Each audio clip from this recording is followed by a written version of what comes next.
The galaxy was dying, and Ambassador Keth-7 knew it. The crystal being stood before the great viewing screen on the emergency command station, watching another star system disappear into darkness. Where the Kepler colonies had thrived just days ago, now only empty space remained. No debris, no radiation signatures, nothing at all, as if billions of lives had simply been erased from existence. The Void Swarm had done this. They always left nothing behind. "Sir, we're receiving the final transmission from the Luminal Home Systems," reported Commander Vex, his voice crackling through the translation device. The energy-based luminals had been one of the most advanced species in the galaxy. Their technology could manipulate matter at the quantum level. They had seemed unstoppable. The transmission played across the command center. Ambassador Keth-7 watched in horror as beings of pure light fought desperately against dark, writhing masses that seemed to absorb everything they touched. The luminal warriors fired their most powerful energy weapons, but the creatures simply grew larger, adapting to each attack within minutes. "They're learning from us," came the panicked voice of a luminal commander. "Every weapon we use, every tactic we try, they counter it faster than we can think. They're not just killing us, they're becoming us, and then they're becoming something worse." The transmission cut to static. Keth-7 felt his crystalline body dim with despair. The luminals had fallen in less than a week. Before them, the mighty Nixari Empire had lasted only days against the swarm. The technology-dependent Zephyrians had been consumed in hours. Every major civilization in the galaxy had the same story. The Void Swarm would appear at the edge of a system, a writhing mass of biomechanical nightmares that seemed to be part machine, part living creature, and part something else entirely. They would study their prey, learning and adapting to every defense, every weapon, every strategy. Then they would strike and nothing would remain. "How many systems have we lost?" Keth-7 asked, though he dreaded the answer. 43% of all inhabited worlds," Vex replied quietly. "The outer rim is completely gone.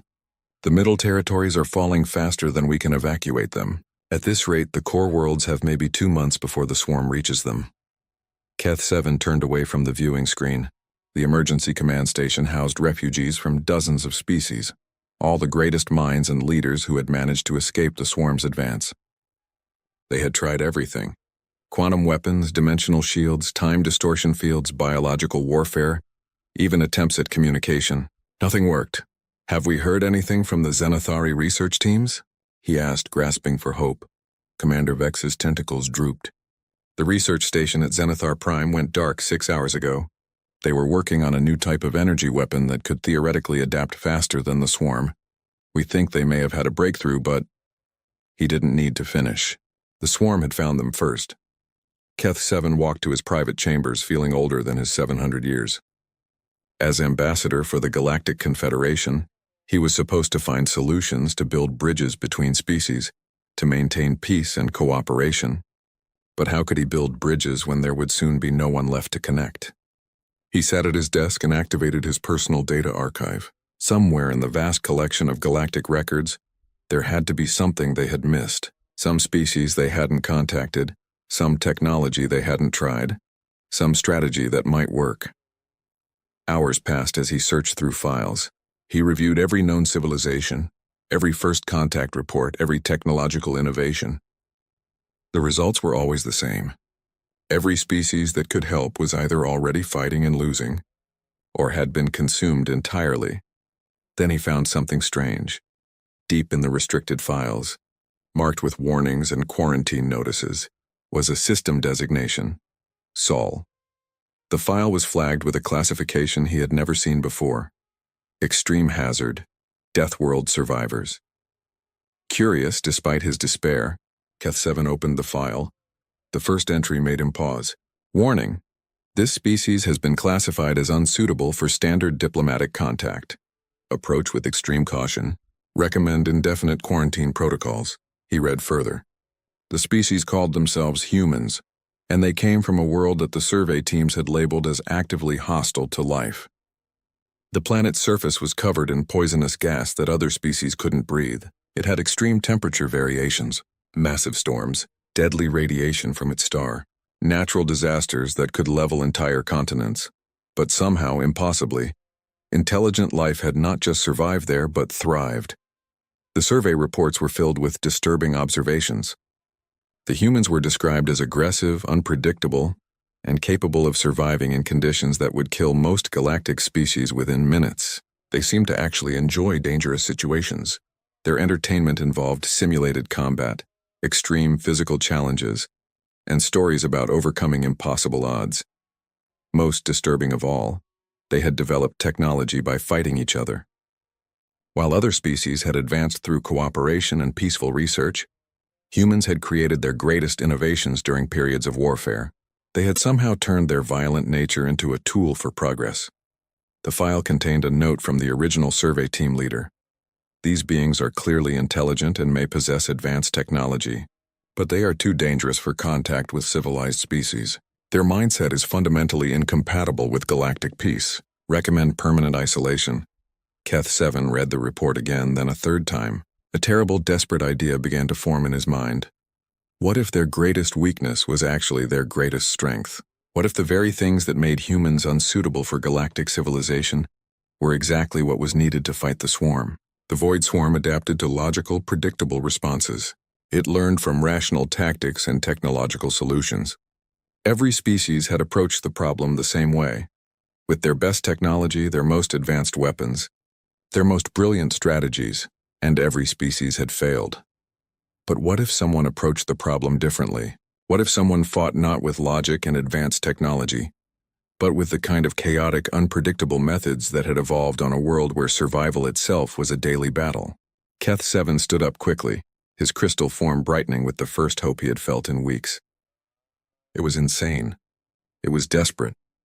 It went against every principle of galactic civilization. It might be their only chance.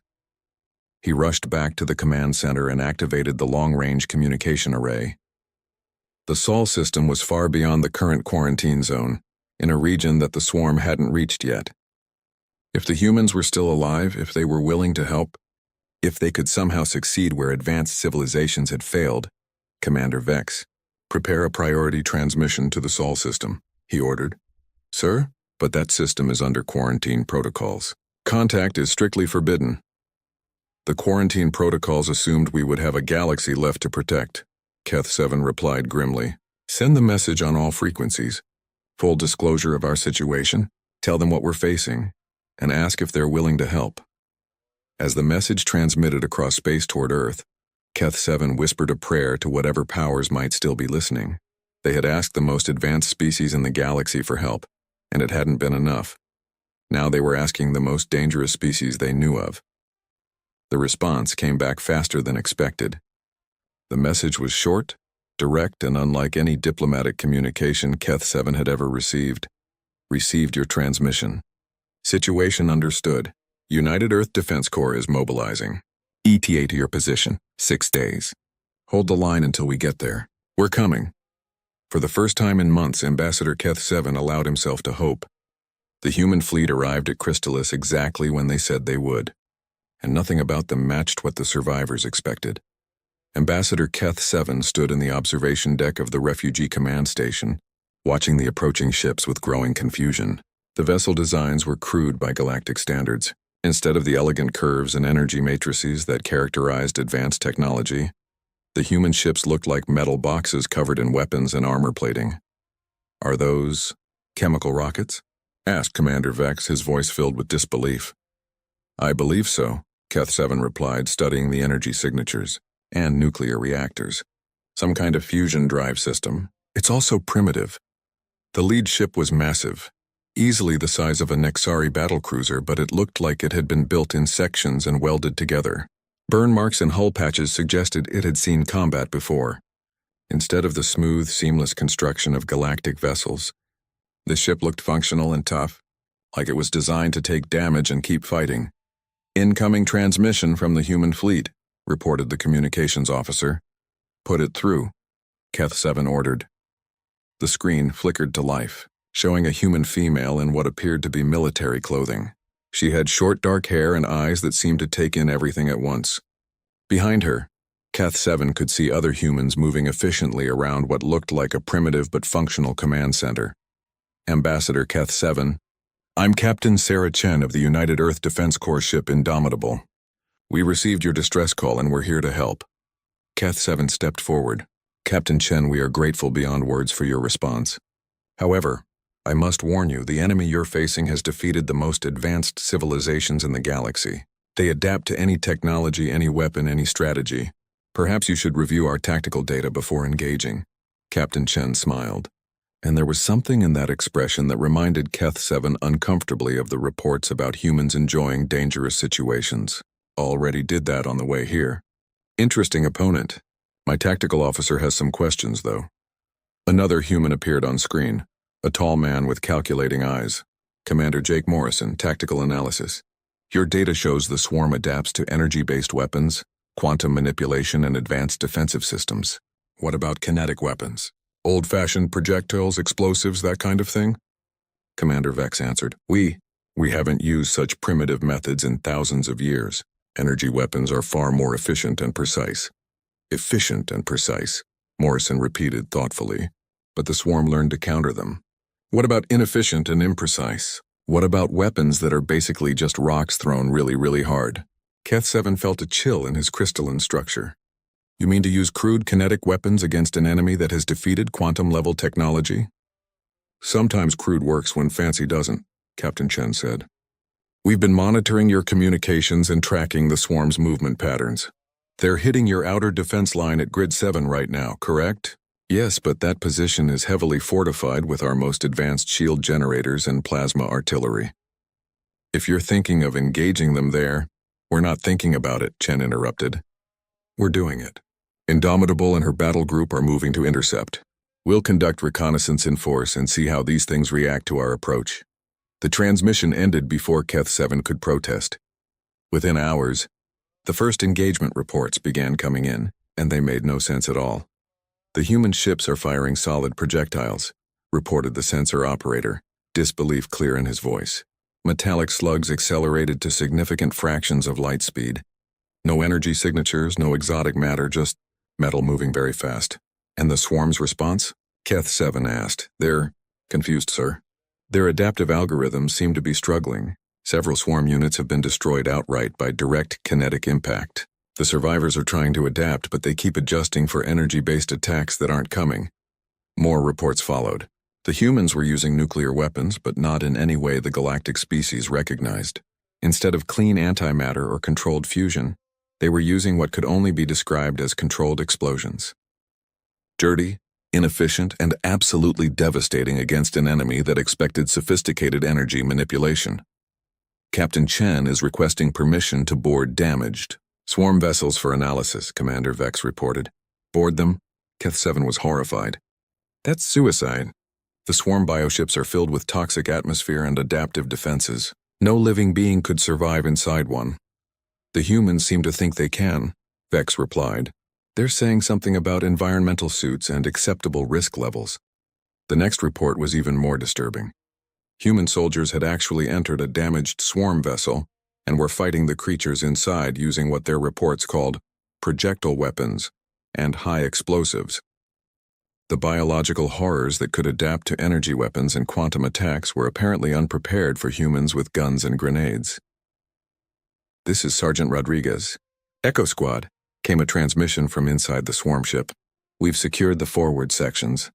These things are tough, but they don't seem to know what to do when you just shoot them with bullets. Moving to plant charges in what looks like their main power coupling. Sergeant, this is Command. Captain Chen's voice responded. What's your environmental status? Atmosphere is toxic, temperature is about 40 degrees too hot, and something in here is giving off radiation that would probably kill most species. Standard Tuesday for us, ma'am. Charges planted and we're moving to extraction point. Keth 7 listened to this exchange with growing amazement. The humans were casually operating in conditions that would be lethal to most galactic species, and they were treating it as routine. The battle continued for 6 hours. When it ended, the swarm force that had been advancing steadily through the galaxy for months had been stopped cold. More than stopped. They had been driven back, their lead elements destroyed or fleeing in apparent confusion. Captain Chen's voice came over the communication system again. Ambassador Keth 7, this is Indomitable. We've completed initial engagement with hostile forces. Tactical assessment. They're dangerous, but they're not used to opponents who fight dirty. We're going to need more data on their movement patterns and breeding cycles. Breeding cycles? Keth-7 asked weakly. You can't kill an infestation by just fighting the soldiers, Chen explained matter-of-factly. You have to find the nest and destroy it. My biowarfare specialists are analyzing the samples we collected. They think they can develop something that will target the swarm's reproductive systems. Biowarfare? You mean biological weapons? Commander Vex looked shocked. Such things have been banned by galactic convention for centuries. There was a pause before Chen responded. Ambassador, these things are trying to wipe out all intelligent life in the galaxy. I'm not really concerned about fighting fair. Are you? Keth-7 realized that the humans approached warfare with the same mindset they approached survival, by using whatever worked, regardless of whether it was elegant or civilized. The galactic species had tried to fight the swarm according to the rules of civilized warfare, using approved weapons and accepted tactics. The humans had no such limitations. Captain Chen, Keth-7 said slowly, what do you need from us? Intelligence data, supply lines, and coordinate with any other forces you have left. We're going to take this fight to them, but we'll need local support. Oh, an ambassador? Yes? You might want to warn the other survivors that our methods are going to seem pretty extreme. We're not like the other species you've worked with. We don't fight wars to make a point or follow rules. We fight wars to win them. As the human fleet began coordinating with the refugee forces, Keth-7 realized that everything was about to change. For the first time since the swarm appeared, they had an ally that might actually have a chance. The question was whether the galaxy would survive being saved by the humans. The war changed completely once the humans arrived. And Ambassador Keth-7 wasn't sure if he was witnessing salvation or madness. 3 weeks after first contact, human forces were operating across 17 star systems, and their methods continued to shock the galactic survivors. The carefully planned, technology-dependent warfare that had failed against the swarm was replaced by something the humans called adaptive chaos. I still don't understand how they're winning, Commander Vex said, reviewing the latest battle reports. Look at this engagement at Tau Ceti. The swarm had adapted to our plasma weapons, our quantum disruptors, even our antimatter charges. Then the humans arrived and started using, what do they call them? Crowbars? Keth-7 studied the footage from the battle. Human soldiers in heavy armor were indeed using simple metal bars to attack swarm creatures that had proven immune to advanced energy weapons. When the creatures adapted to the crowbars, the humans switched to hammers. When they adapted to hammers, the humans used their bare hands. It's not about the weapons, he realized. It's about the unpredictability. The swarm can adapt to any specific threat, but they can't adapt to opponents who keep changing their entire approach. The most disturbing example was happening right now in the Kepler system. Marine Sergeant Marcus Rodriguez had volunteered to lead a boarding party into a swarm hive ship the size of a small moon. The mission briefing had been terrifyingly simple. Get inside, find the central coordination node, and destroy it. Rodriguez, this is command, came Captain Chen's voice over the communication system. What's your status? We're inside the hive, Captain, Rodriguez responded. The audio was filled with sounds of combat, explosions, weapon fire, and something that sounded like power tools. These things keep adapting to our rifles, so we've switched to shotguns. When they adapted to shotguns, we went to flamethrowers. Now we're using plasma cutters from the engineering kit. Plasma cutters? Commander Vex looked confused. Those are construction tools, not weapons. Everything's a weapon if you use it right, Rodriguez replied cheerfully. My demolitions expert just figured out how to make improvised explosives from their own biomass. These things might be smart, but they sure didn't expect us to turn their own guts into grenades. Keth-7 watched the tactical display as the human boarding party moved deeper into the hive ship. Where other species would have used precision strikes and careful planning, the humans seemed to be making up their strategy as they went along. When they encountered a passage too narrow for their equipment, they blew a hole in the wall. When they found a sealed door, they cut through it with industrial tools. Most shocking of all, they seemed to be enjoying themselves. Contact front, Rodriguez called out. Big ones this time.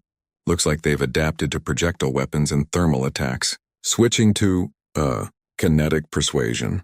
What's kinetic persuasion? Asked a voice that Keth-7 recognized as Lieutenant Zhang, the human explosives expert. Hitting them with really big hammers, Rodriguez explained. Thompson, break out the sledgehammers. Williams, you've got the crowbar. Jackson, see if you can find something heavy to throw at them. The audio dissolved into chaos as the humans engaged massive swarm creatures using construction equipment as weapons. Somehow, impossibly, it was working. The creatures that had shrugged off quantum weapons were being destroyed by humans with sledgehammers. How is this possible? Commander Vex whispered. The answer came from an unexpected source. Dr. Elizabeth Harper, the human xenobiologist who had been studying captured swarm specimens, appeared on the communication screen. She looked exhausted but excited. I think I understand what's happening, she said. The swarm's adaptation mechanism is incredibly sophisticated, but it's designed to counter technological threats. Energy patterns, molecular structures, quantum fluctuations, they can analyze and neutralize all of that within minutes. But, Keth 7 prompted, but they can't adapt to pure physical force applied in random ways by opponents who don't follow any logical combat doctrine. When Sergeant Rodriguez hits a swarm creature with a sledgehammer, there's no technology to analyze. It's just kinetic energy applied through crude leverage. The creature's adaptation systems keep waiting for a pattern to emerge, but Rodriguez never uses the same technique twice. Dr. Harper pulled up a data chart. Look at this engagement record.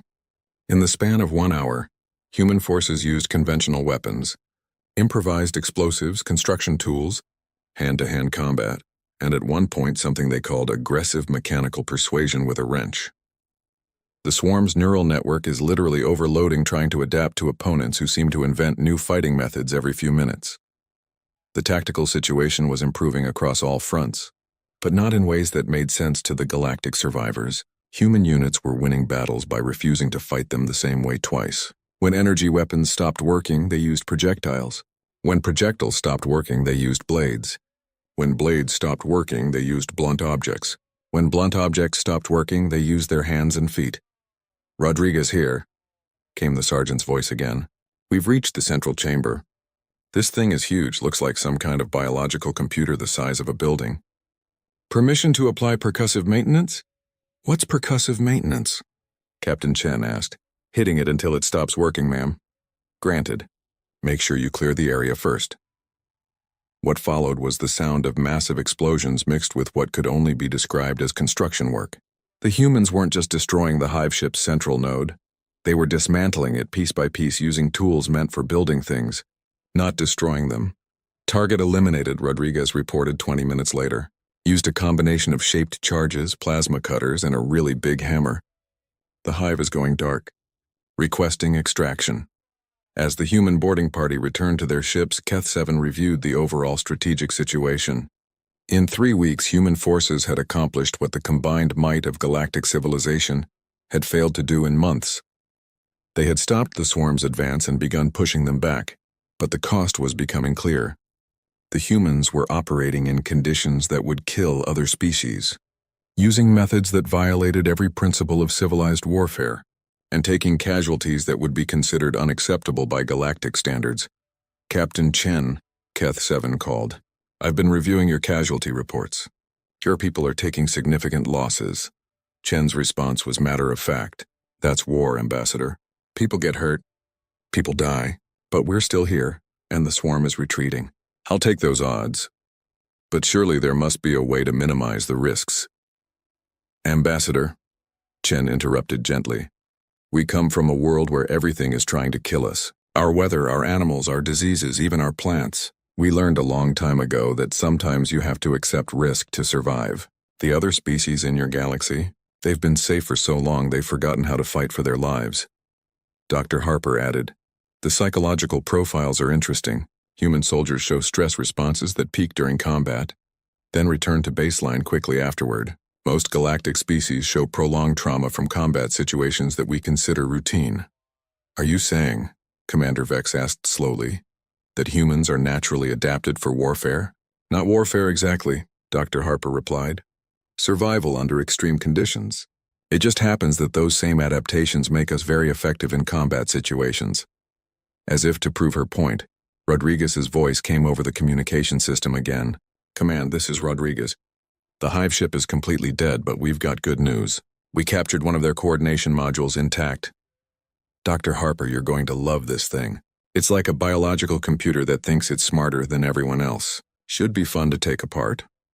Keth-7 realized that the humans weren't just winning the war. They were enjoying it. Not the violence itself, but the challenge. The problem-solving, the chance to test themselves against impossible odds. For the first time since the swarm appeared, the galaxy had hope.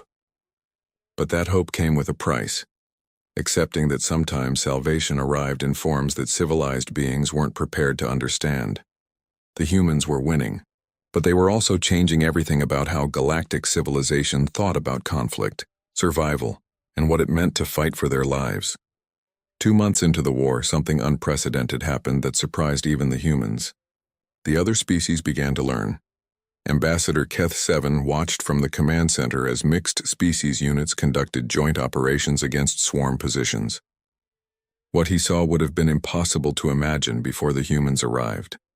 Nexari crystal warriors fighting alongside human marines, luminal energy beings coordinating with human pilots, and Vorthan engineers working with human demolitions experts. Keth Prime, this is Strike Team 7, came a transmission from the battle zone around Arcturus Station. The voice belonged to Zalthek, a Nexari warrior whose crystalline structure had been modified with human-designed armor plating. Go ahead, Strike Team 7, Keth-7 responded. We have successfully penetrated the swarm defensive perimeter using the human tactic called breaching and clearing. The human Staff Sergeant Vasquez has taught us something called covering fire and tactical advancement under pressure. We are preparing to assault the main hive structure. Staff Sergeant Elena Vasquez's voice joined the communication. Ambassador, these crystal folks are quick learners. Southek just figured out how to use his natural energy discharge as a suppressing weapon, while his squad moves to flanking positions. It's not pretty, but it's effective.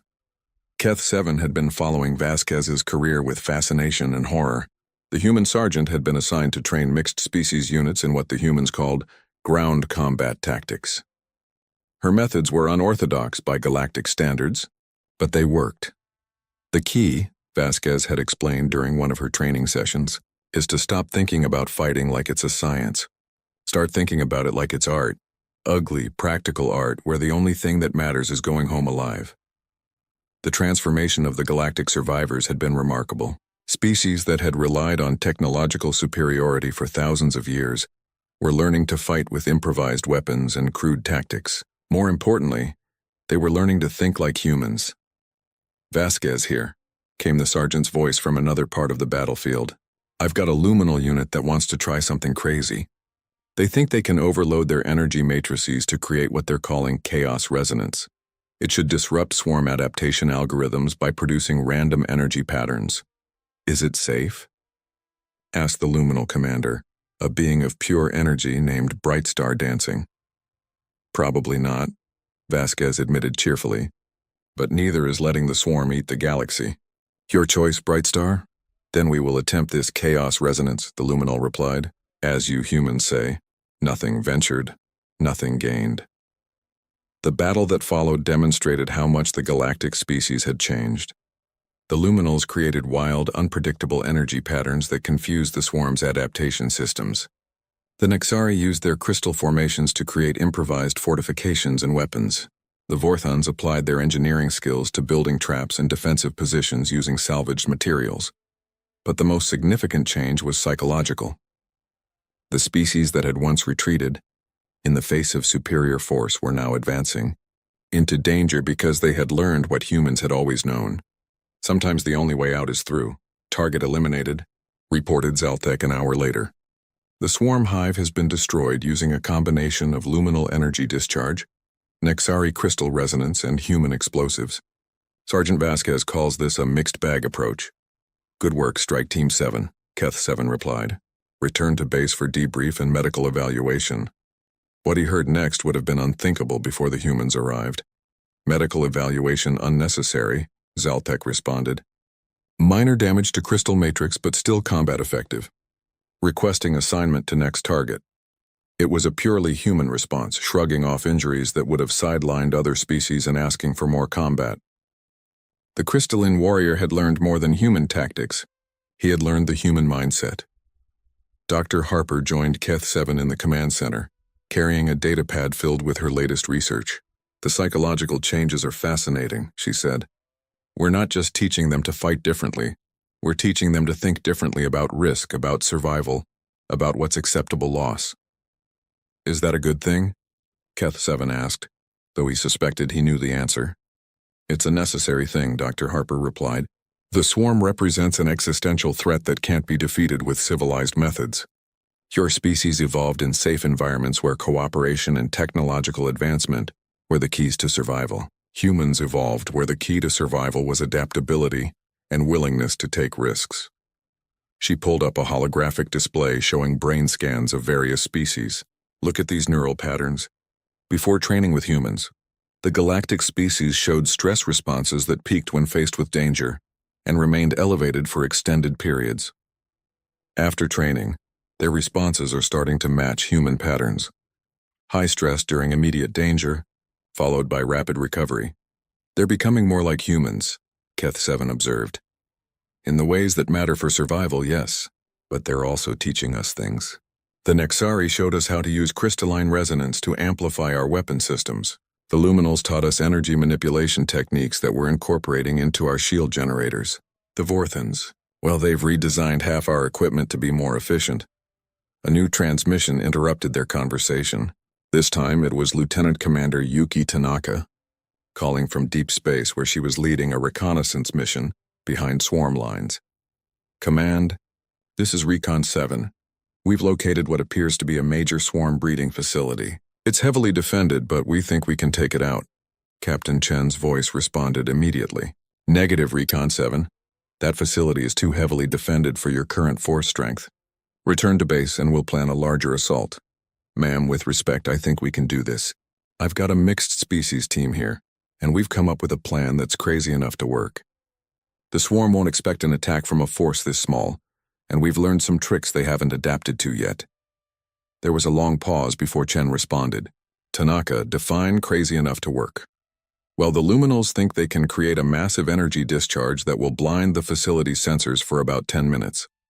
The Nexari can use their crystal formations to create a tunnel through the asteroid field. The Vorthans have figured out how to turn our remaining nuclear warheads into shaped charges, and I can fly the ship manually through their defenses. Manually? Without computer assistance? Yes, ma'am. Humans are still better than computers at making last-second decisions. The swarm's defense systems are designed to track predictable flight patterns. I can fly unpredictably. Keth 7 listened to this exchange with amazement. A few months ago, the idea of a small mixed-species team attempting to assault a major swarm facility would have been suicide. Now it sounded like a reasonable tactical option. You understand this is essentially a suicide mission? Chen asked. Ma'am, everything we do is essentially a suicide mission. That's what war means. But if we can take out that breeding facility, we'll save millions of lives. Seems like a fair trade. Dr. Harper leaned over to Keth 7. That's pure human thinking right there. Risk assessment based on potential benefits rather than potential costs. Captain Chen's response came after another long pause. Approved, but I want constant communication. And if things go bad, you abort immediately. We can't afford to lose experienced mixed-species teams. Roger that, Command. Recon 7 beginning approach. Over the next 6 hours, Keth 7 watched as Tanaka's small team accomplished something that should have been impossible. They infiltrated the heavily defended facility, planted their improvised explosives, and escaped while the entire complex collapsed behind them. The victory was significant. But what impressed Keth 7 most was how the different species had worked together. The Luminals had provided energy support. The Nexari had created defensive positions. The Vorthans had handled technical challenges. And the humans had provided leadership and tactical flexibility. Most importantly, all of them had been willing to risk their lives for the greater good. Strike Team 7 requesting new assignment, came Zaltek's voice again. We have identified another swarm position that appears vulnerable to combined species assault. Keth 7 realized that the war had changed all of them. The galactic species were no longer refugees waiting to be saved. They had become soldiers, willing to fight for their survival using methods they would have considered barbaric just months earlier. And somehow, in learning to fight like humans, they had also learned what it meant to truly live. The final battle began at dawn on what humans called Tuesday, though the concept of weekdays seemed meaningless when facing the end of galactic civilization. Admiral Sarah, Chen stood on the bridge of the Indomitable, looking at the tactical display that showed the swarm's primary hive nexus. The structure was enormous, a biomechanical construct the size of Earth's moon, pulsing with dark energy and surrounded by thousands of defensive organisms. Intelligence suggested it was the central coordination point for the entire swarm invasion. "Final fleet count, Commander Morrison?" she asked. 14 human battle groups, 8 Nexari crystal formations, 5 luminal energy squadrons, and 12 mixed-species assault units, Morrison replied. Total force strength approximately 400 ships and 50,000 personnel. Chen nodded grimly. The fleet represented everything that remained of galactic civilization's military capacity. If they failed here, there would be no second chance. "Admiral," came Ambassador Keth Seven's voice from the command center. "The Council of Survivors wishes to express their gratitude for everything humanity has done." "If this assault fails, it won't fail," Chen interrupted. "Not because we're better than the swarm, but because we're too stubborn to quit. That's what you get when you ask Deathworlders for help." The assault plan was typically human in its simplicity. Ram the primary fleet into the hive nexus while smaller units created diversions. Board the structure, fight their way to the central core, and destroy it from the inside. No elegant technology, no sophisticated strategies, just controlled violence applied with maximum efficiency. All units. "This is Admiral Chen. Execute Operation Last Stand." The combined fleet moved forward, and for the first time in the war, the swarm seemed ready for them. The defensive organisms had adapted to human tactics over months of combat. Energy shields deflected kinetic weapons. Adaptive armor absorbed explosive damage. Biomechanical fighters countered human unpredictability with their own chaotic patterns. "They've learned," Morrison observed as the first wave of attacks met heavy resistance. "Good," Chen replied. "Makes this more interesting. All units implement Protocol Chaos." What followed was the most insane battle in galactic history. Human ships fired everything they had: kinetic weapons, nuclear missiles, experimental plasma cannons, and in one memorable case, a cargo container full of scrap metal accelerated to relativistic speeds. When conventional weapons failed, they used improvised ones. When improvised weapons failed, they used their ships as weapons.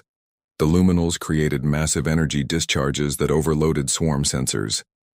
The Nexari formed crystalline formations that acted as both shields and weapons platforms.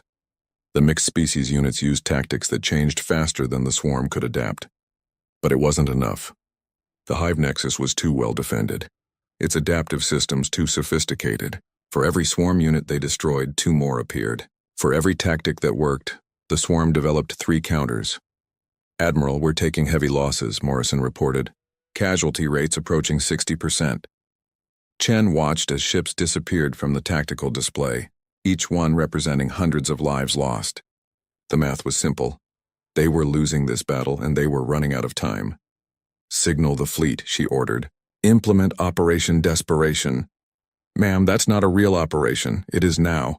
All units abandon conventional tactics. Use whatever works. If you run out of ammunition, ram them. If your ship is disabled, evacuate to other vessels and keep fighting. We're not leaving until that thing is dead." The battle transformed into something that defied military logic. Ships with no weapons left used their engines as clubs. Crews from destroyed vessels transferred to other ships and kept fighting. Human Marines used boarding pods to assault swarm organisms, fighting them from the inside with whatever weapons they could find. Sergeant Rodriguez, whose boarding parties had become legendary throughout the fleet, led an assault on one of the Nexus's primary defensive nodes. "This is Echo Squad. We're inside the target. These things have adapted to our weapons, our explosives, and our tactics." Switching to Plan Z. "What's Plan Z?" asked his commanding officer. "Hit them with wrenches until they stop moving," Rodriguez replied matter-of-factly. "Williams, break out the toolbox. We're going old school." While the fleet fought desperately outside, Admiral Chen made a decision that would have horrified the galactic survivors if they had understood what she was planning. "Morrison, plot a collision course with the hive nexus. Full ramming speed. Admiral, the Indomitable can't survive that kind of impact." "I know. Signal the fleet to continue the assault without us. We're going to punch a hole in their defenses big enough for the boarding parties to get through." As the massive battleship accelerated toward the hive nexus, Chen opened a communication channel to the entire fleet. All units, this is Admiral Chen. The Indomitable is making a final approach to create a breach in the enemy's primary structure. Continue the mission. Make it count. The ship's impact was visible across the star system. The Indomitable, moving at significant relativistic speed, punched through the hive's outer defenses like a bullet through paper. The explosion that followed opened a massive crater in the biomechanical structure. Breach confirmed, came Rodriguez's voice from inside the hive. Admiral Chen's ship opened up the whole front face. We've got a clear path to the central core. What followed was the largest boarding action in history as thousands of soldiers from dozens of species fought their way through the hive's internal passages. They used every weapon they had, every tactic they had learned, and when those failed, they used their bare hands. The core chamber was a cathedral-sized space filled with biomechanical processing nodes that pulsed with alien intelligence. At its center was something that defied description, part machine, part organism, part something else entirely. It was the swarm's central mind, the thing that had coordinated the destruction of entire civilizations. Well, said Rodriguez, looking at the massive structure, that's definitely above my pay grade. But I've got explosives, and it's got vital-looking parts. Seems like a solvable problem. As the assault teams placed their charges, the central mind spoke, not in words, but in thoughts that somehow reached every soldier in the chamber. You do not understand what you are destroying. I was created to prune galactic civilization when it became stagnant, to ensure that intelligence did not grow weak through comfort and safety. I have served this purpose for millions of years. Staff Sergeant Vasquez, who had survived the crash of the Indomitable and fought her way to the core chamber, responded while arming her charges. Yeah, well, we're from a planet where everything tries to kill us on a daily basis. We don't get weak through comfort because we don't get comfort. Consider this a resignation letter. Your species is an anomaly, the mind continued. You evolved strength through adversity, adaptation through conflict. You are what the other species should have become. Maybe, Rodriguez said, setting the final charges, but they didn't have to become anything. They just had to survive long enough for us to show up. The explosions that followed weren't elegant or sophisticated. They were human explosives, crude and effective, designed to destroy rather than disable. As the core chamber collapsed and the hive mind died, its final transmission was something like surprise. It had never encountered a species that viewed existential threats as Tuesday morning problems. 6 months later, Ambassador Keth 7 stood in the new headquarters of the Galactic Alliance on Earth. The name change from Confederation to Alliance reflected more than just politics. It represented a fundamental shift in how the galaxy approached the concept of survival. The integration process is proceeding better than expected, he reported to the Alliance Council. The Nexari have established 3 new colonies using human defensive protocols. The Luminals are teaching energy manipulation to human engineers. The Vorthans are collaborating on ship designs that combine human durability with galactic efficiency. But the most significant change was harder to quantify. The species that had once relied entirely on technology and cooperation had learned something else, the willingness to fight for their existence. They had learned to be dangerous when necessary, to take risks when required, and to never give up when survival was at stake. Captain Chen, now Admiral Chen, had survived the crash of the Indomitable and now commanded the Alliance military. Her philosophy had become the unofficial motto of the new galactic order. Sometimes the only way to save civilization is to be willing to lose it. Dr. Harper had established the Institute for Survival Studies, where researchers from dozens of species studied what she called adaptive resilience, the ability to thrive under adverse conditions rather than simply endure them. And throughout the galaxy, on worlds that had been devastated by the swarm, mixed species colonies were rebuilding using principles that combined the best of galactic technology with human stubbornness. There is one final matter, Keth 7 said, addressing the council.